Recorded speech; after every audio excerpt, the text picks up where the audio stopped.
All right, let's dive into the chaotic world of Eden of the East, the anime that kicks you in the feels while also making you question why the heck you just binge watched a show about a dude who can apparently solve all his problems with a phone call. I mean, if only I could solve my problems with a simple app. Hey Siri, can you remove my existential dread? If only Siri could give me an Eden of the East style emergency rescue. So picture this. A woman wakes up in a hotel in Tokyo, right? And what does she find? A dead body in the bathroom. I mean, talk about a rude awakening. Oh, hey, did you order room service? Because I didn't expect to find a corpse with my croissant. But don't worry, she's a Selecao, which means she's got a hotline to Juiz, the ultimate fixer. It's like having a concierge service that also doubles as a body disposal team. Excuse me, can you make this look elegant? Like throw a fancy rug over it or something. Maybe sprinkle some glitter? We need to keep it classy. Meanwhile, we've got Akira, our amnesiac hero, who's busy reflecting on his mysterious game with Mr. Outside. But surprise, someone recognizes him on the street. This guy, who clearly needs a hobby, yells at Akira for ditching them in the desert. Like, bro, save it for the therapy session. You left us with nothing but sand and existential crises. But then the guy realizes Akira has amnesia. Oh, you didn't forget on purpose? Well, then I guess I'll let it go. But seriously, why Dubai? You're a terrible travel agent. Cut to Saki, who's working at a bakery before her big interview, and her sister's husband bakes cookies that look like her. Talk about a level of narcissism that I didn't see coming. Great, now I can eat myself. How deliciously disturbing. He tells her they'll support her, which is sweet, but Saki's like, nah, I can't bother you. Sweetheart, if I had $1 for every time I felt guilty about someone's kindness, I'd have enough to pay for my therapy. Then Saki runs into Usugi on the train, and he's worried about their friend Hirasawa wanting to start a company instead of fitting into society.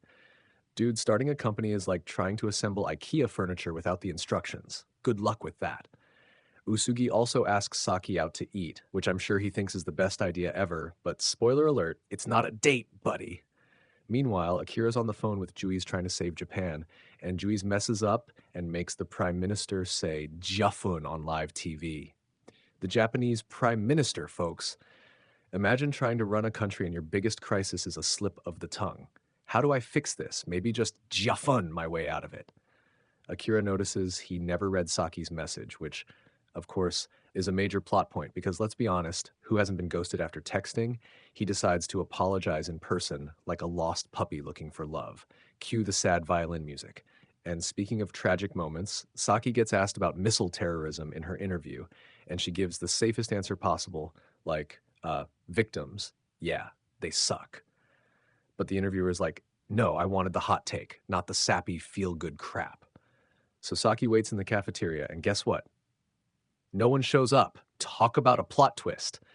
The office levels of awkwardness right there. Then, just to kick her while she's down, someone spills judon on her. I can hear the anime gods laughing from above, and while she's in the restroom, she overhears two office ladies making fun of her.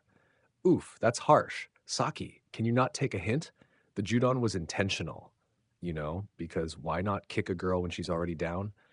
But wait, hold the phone. Akira's outside waiting for her. What timing? He sees her fighting back tears, and it's like watching a soap opera but with better animation. They hop on his motorcycle, because nothing says, let's sort out our emotional baggage like zooming off into the rainy Tokyo night.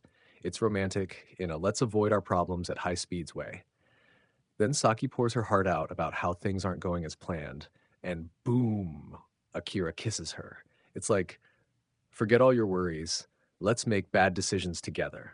And then he's all, you don't have to do anything anymore. Wow, I wish someone would tell me that. You don't have to go to work or face the crushing weight of reality. Let's just kiss in the rain like we're in a Shakespeare play.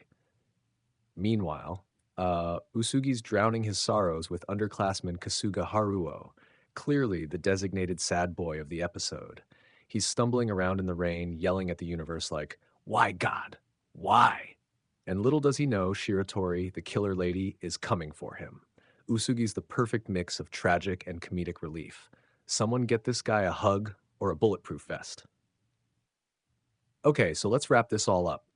As much as I loved Akira's kiss and trying to cheer up Saki, I felt sorry for Usugi. It's tough being the side character with the unrequited love, almost as tragic as my attempts at adulting.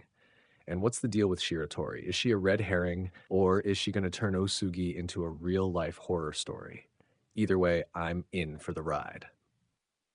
So, next week's episode is titled Eden of the East, which is usually reserved for finales. I'm telling you, it's either going to be epic or just plain ridiculous, and I can't wait to see what nonsense comes next. Who needs a plan when you've got chaos and a dead body? Just your average day in Tokyo.